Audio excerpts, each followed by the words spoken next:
तो चलिए दोस्तों, रीजनिंग तर्क शक्ति के पार्ट 3 में हम लोग आगे बढ़ते हैं। और हमारा आज का जो प्रश्न है वो है इस प्रकार से।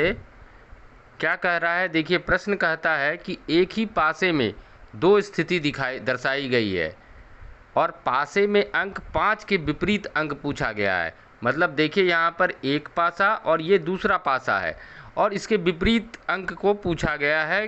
इसमें जो दूसरा वाला पासा है, इसमें जो 5 है, इसके पीछे ठीक उल्टा दिशा में कौन सा अंक होगा तो वो पूछा गया है। तो सबसे पहले क्या करेंगे, तो हम यहाँ पर जैसे एक पासा ले लेते हैं और यहाँ पर ये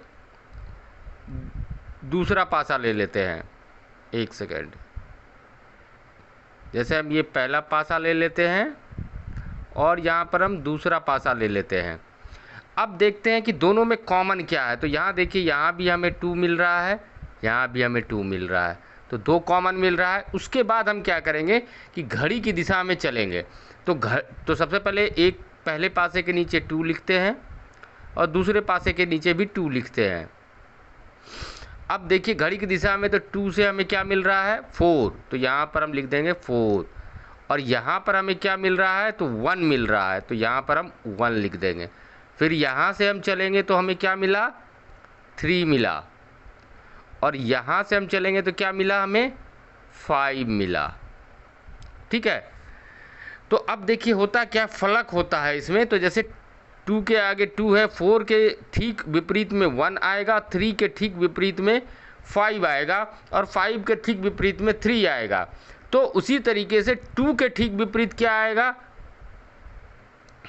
सामने में, तो इसका जो है हो जाएगा ये 6 आ जाएगा।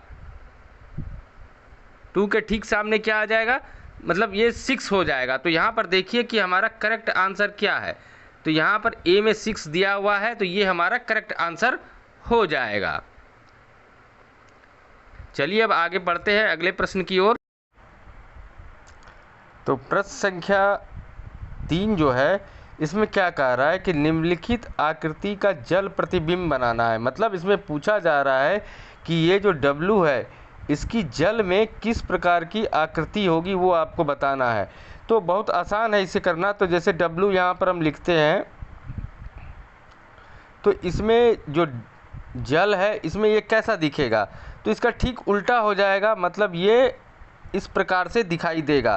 तो इसमें देखते हैं कि ऑप्शन में कहाँ आंसर दिया है। तो ये जो करेक्ट आंसर होगा, ये ए नंबर जो है हमारा करेक्ट आंसर हो जाएगा। चलिए अब बढ़ते हैं प्रश्न संख्या 13 की ओर। 13 नंबर का जो हमारा प्रश्न है, प्रश्न संख्या 13 में पूछा गया है कि निम्नलिखित विकल्पों में से विषम को आपको चुनना है। तो विषम कैसे चुना जाएगा, तो ये ध्यान देने की चीज़ है।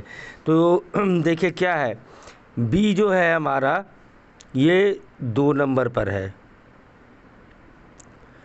सॉरी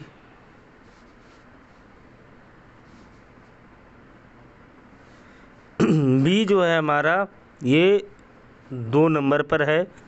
डी जो है हमारा ये कितने नंबर पे है, तो ये ABCD 4 नंबर पर है। और फिर F जो है हमारा ये हमारा 6 नंबर पर है। तो आप देख रहे हैं कि इन तीनों के बीच में, इन तीनों को अगर आप देखें ध्यान से, तो इन तीनों के बीच में आपको 2 का अंतर मिल रहा है। तो हमको यहाँ पे लिख लेना है इसके बगल में कि पहले में एक संख्या से दूसरे संख्या में 2 का अंतर आ रहा है। ठीक है। फिर दूसरा हम देखते हैं, तो दूसरा जो है हमारा वो संख्या है हमारा G। तो G जो है अल्फ़ाबेट में 7 नंबर पर आता है। फिर H है हमारा, तो H हमारा 8 नंबर पर आता है। फिर J जो है हमारा वो हमारा 10 नंबर पर आता है। तो इसमें आप अगर अब ध्यान दें, तो ये जो संख्या है, ये संख्या के बीच में 7 से 8 मतलब 1 का अंतर है और फिर यहाँ 2 का अंतर है। तो ये पहला वाले में क्या था, हमें 2, ए में हमें 2 का अंतर मिला था और इसमें जो है मैचिंग नहीं हो रहा है। अब चलते हैं तीसरे संख्या की ओर। तो तीसरा संख्या जो है, पहला लेटर है आपका L। तो L जो है हमारा 12 नंबर पर आता है। फिर N जो है हमारा वो 14 नंबर पर आता है और P जो है हमारा वो 16 नंबर पर आता है। तो अब ध्यान देंगे तो ये भी जो संख्याएं हैं, इन संख्याओं के बीच में भी आपको 2 का अंतर मिल रहा है। तो हमने अभी क्या देखा, A में और B में 2 का अंतर मिला, लेकिन C में 2 का अंतर मिला, लेकिन B में नहीं मिला। तो अब बढ़ते हैं तीसरी संख्या की ओर, जो कि है हमारा RTV। तो R जो है हमारा वो 18 नंबर पर है, T जो है हमारा वो 20 नंबर पर है और V जो है हमारा वो 22 नंबर पर है। तो मतलब इनके बीच में भी आपको 2 का अंतर मिल रहा है। तो आप ध्यान दीजिएगा, पहली जो संख्या थी A में जो ऑप्शन दिया गया है इसमें भी 2 है, इसमें 2 नहीं है, लेकिन इसमें 2 है, 2 का अंतर है, और इसमें भी हमारा 2 का अंतर है। तो इस तरीके से अगर आप देखें तो विषम जो हो गया वो ऑप्शन नंबर बी हमारा यहाँ पर विषम हो गया। अब चलते हैं प्रश्न संख्या 14। तो देखिए प्रश्न संख्या 14 क्या कह रहा है। प्रश्न संख्या 14 जो है हमारा, इसमें पूछ रहा है कि आपस में संबंध पूछा गया है। ये जो प्रश्न है, ये प्रश्न भी आपका एनालॉजी का है। देखिए मैंने पहले ही बताया, एनालॉजी 3 टाइप के होते हैं।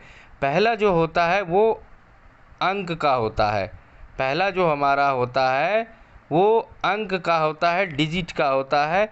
दूसरा जो हमारा होता है वो लेटर का होता है, और तीसरा जो हमारा होता है वो शब्द का होता है। तो हमने पहला प्रश्न देख लिया, दूसरा देख लिया, और हम तीसरा देखने जा रहे हैं। तो चलिए इसको समझने का प्रयास करते हैं कि ये कैसे होगा। तो सबसे पहले हम क्या करेंगे, तो सबसे पहले करने के लिए हमको क्या करना है कि जैसे समझना है कि जूता जो है हम कहाँ पहनते हैं, तो जूता हम पैर में पहनते हैं। तो ठीक उसी प्रकार से टोपी को हम कहाँ पहनेंगे, तो टोपी का आप क्या जवाब देंगे, सिर में पहनेंगे, ऑब्वियस है। तो इसको समझिए कि जूता का संबंध जिस प्रकार पैर से है, उसी प्रकार टोपी का संबंध सिर से है। तो ऑप्शन नंबर सी जो है इसका ये करेक्ट आंसर हो जाएगा। धन्यवाद साथियों। वीडियो अगर आपको पसंद आई हो तो वीडियो को लाइक, चैनल को सब्सक्राइब और अधिक से अधिक शेयर अवश्य कर दें। धन्यवाद।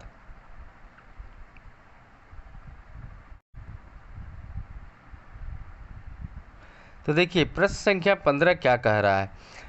लुप्त संख्या को आपको पता लगाना है। तो लुप्त संख्या कहाँ पर है, तो तीसरी जो आकृति है इसमें प्रश्नवाचक चिन्ह दिया हुआ है, इसी लुप्त संख्या को आपको पता लगाना है। तो इसके लिए समझने का प्रयास कीजिए कि इसके साथ में जो संख्या दी गई है, प्रश्नवाचक संख्या की जगह में पहली आकृति में 24 है, दूसरी आकृति में 20 है।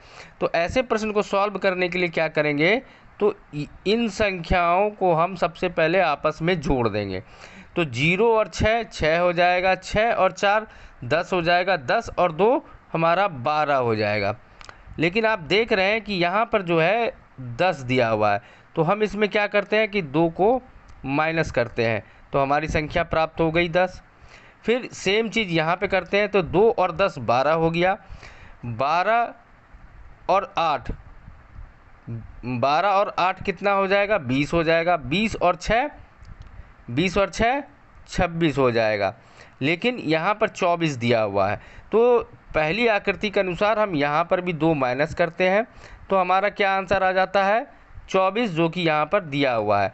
उसी प्रक्रिया का पालन हम यहाँ करते हैं, तो 4 और 14 24 हो जाता है, 4 और 14 18 हो जाता है, 18 और 12 30 हो जाता है, 30 और 10 40 हो जाता है।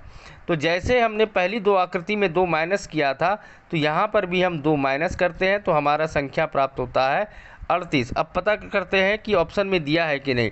तो ऑप्शन नंबर सी जो है उसमें 38 संख्या दी हुई है, तो इसका मतलब ऑप्शन नंबर सी ही इसका करेक्ट आंसर होगा।